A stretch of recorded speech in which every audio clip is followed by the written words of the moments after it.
Today we begin the Gospel of Mark.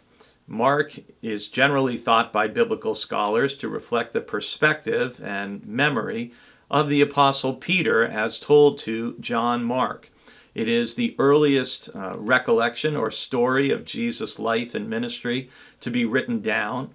It's the shortest of the four Gospels that we have in our Bible. It includes the fewest words of Jesus of the four Gospels we have. Interestingly, in Mark's Gospel, Jesus is portrayed as almost constantly active and on the move. It's the action gospel, if you will. In just 16 chapters, the Greek word that's translated as immediately or at once or then occurs 40 times. So Jesus is portrayed as constantly on the go. There's always something happening. He's casting out demons, he's teaching, he's healing someone, he's having a conversation or an encounter. But in the midst of this constant activity, part of what we also see is insight into the rhythm and habits of Jesus in terms of his daily life and how he structured his time. And a very significant verse, which is our verse of the day for today, is Mark chapter 1, verse 35. After a period of healing and teaching and casting out demons, that verse says, "In the morning, while it was still very dark, he got up and went out to a deserted place, and there he prayed."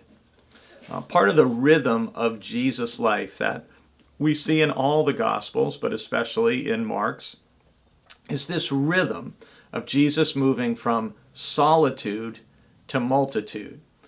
If you will, he spends time alone with God, he prays, he renews his focus, his spirit, his energy, and that's what enables him to deal with the multitude, with the crowd.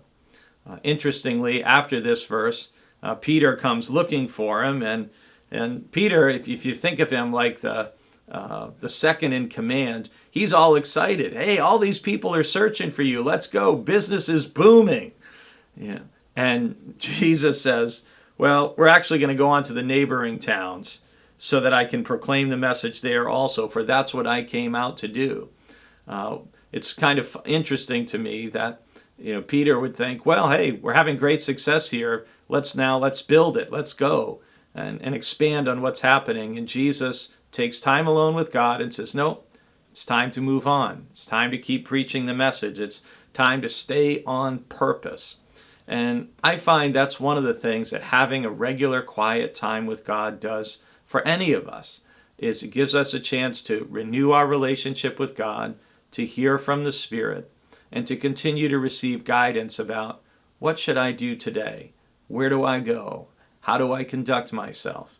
That's what we see with the rhythm of Jesus, from multitude to solitude to re-entering and engaging with the world. I hope that rhythm might be helpful for you too.